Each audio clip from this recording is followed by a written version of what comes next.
Assalamualaikum warahmatullahi wabarakatuh. Perkenalkan, nama saya Zelika Kunhafidoh dari Prodi Perbankan Syariah kelas PS1B. Di sini saya akan memaparkan materi tentang akad salam sebagai bentuk penugasan dari mata kuliah Fikih Muamalah. Pengertian dari salam sendiri yaitu bentuk masdar dari kata as-salam yang berarti mendahulukan modal. Secara etimologi, salam juga diistilahkan dengan salaf atau pinjaman tanpa bunga. Istilah salam digunakan oleh penduduk Hijaz, sedangkan kata salaf digunakan oleh penduduk Irak. Akad salam adalah akad pembelian suatu hasil produk atau komoditi untuk pengiriman yang ditangguhkan dengan pembayaran secara sesuai dengan persyaratan tertentu, atau penjualan suatu komoditi untuk pengiriman yang ditangguhkan dengan pembayaran segera atau di muka, menurut Agustianto pada tahun 2010. Landasan hukum dari salam yaitu yang pertama di Al-Quran pada Quran surat Al-Baqarah ayat 282 dan Quran surat Al-Maidah ayat 1, dan berikutnya ada di dalam hadis. Adapun rukun dari salam yaitu yang pertama harus ada pembeli atau muslam, yang kedua harus ada penjual atau muslam alaih, yang ketiga harus ada modal atau uang, yang keempat harus ada barang atau muslam fihi, yang kelima harus diucapkan atau sighat. Syarat salam sendiri ada 7. Yang pertama itu ada modal. Modal di sini harus diketahui. Yang kedua, ada penerimaan pembayaran salam. Yang ketiga, barang harus spesifik dan dapat diakui sebagai hutang. Yang keempat, harus bisa diidentifikasi secara jelas.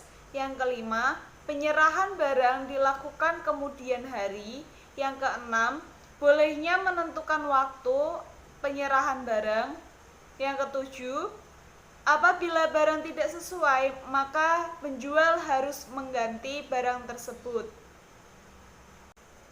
Dalam pengaplikasiannya, akad salam dalam perbankan syariah yaitu biasanya diterapkan untuk pembiayaan berjangka pendek, terutama dalam bidang pertanian dan manufaktur.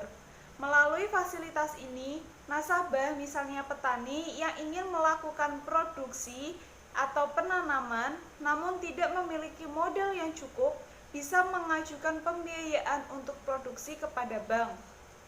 Dalam hal ini, petani tersebut bertindak sebagai muslam alaih dan bank akan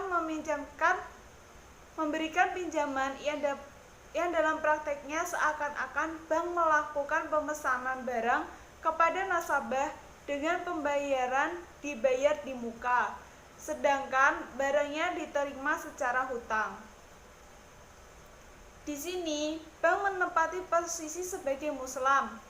Dalam hal ini, praktek salam berlangsung seperti contoh berikut. Sebagai contoh aplikasi dalam pelaksanaan akad salam yaitu seorang nasabah yang membutuhkan dana untuk membeli sebuah mesin yang akan dipergunakan untuk berbisnis. Masa menuai hasil dari bisnis tersebut direncanakan akan berlangsung bulan depan. Tentunya, nasabah tersebut meminjam dana kepada bank, kemudian meminta bank syariah untuk membeli hasil produksi. Kemudian melakukan penjualan kembali kepada nasabah dengan cicilan yang disepakati dalam jangka waktu tertentu. Bank syariah menerapkan persentase keuntungan sesuai dengan kesepakatan. Bank bertindak sebagai pembeli maupun sebagai penjual. Terdapat beberapa ketentuan mengenai pembayaran, antara lain, alat bayar harus diketahui jumlah dan bentuknya, baik berupa uang, barang, atau manfaat. Pembayaran harus dilakukan pada saat kontrak disepakati, dan pembayaran tidak boleh dalam bentuk pembebasan hutang. Beberapa ketentuan mengenai barang yang diperjualbelikan antara lain harus jelas ciri-ciri dan dapat diakui sebagai hutang, harus dapat dijelaskan spesifikasinya, penyerahannya dilakukan kemudian, waktu dan tempat penyerahan barang harus ditetapkan berdasarkan kesepakatan, pembeli tidak boleh menjual barang tersebut sebelum menerimanya dan tidak boleh menukar barang, kecuali dengan barang sejenis sesuai kesepakatan. Pada perbankan syariah, jual beli salam lazim ditetapkan pada pembelian alat-alat pertanian, barang-barang industri, dan kebutuhan rumah tangga. Nasabah yang memerlukan biaya untuk memproduksi barang-barang industri bisa mengajukan permohonan pembiayaan kepada bank syariah dengan skim jual beli salam. Bank dalam hal ini berposisi sebagai pemesan atau pembeli barang yang akan diproduksi oleh nasabah. Untuk itu, bank membayar harganya secara kontan. Pada waktu yang ditentukan, nasabah menyerahkan barang pesanan tersebut kepada bank. Berikutnya, bank bisa menunjuk nasabah tersebut sebagai wakilnya untuk menjual barang tersebut kepada pihak ketiga secara tunai. Bank bisa juga menjual kembali barang itu kepada nasabah yang memproduksinya itu secara tangguh atau bisaman ajil dengan mengambil keuntungan tertentu.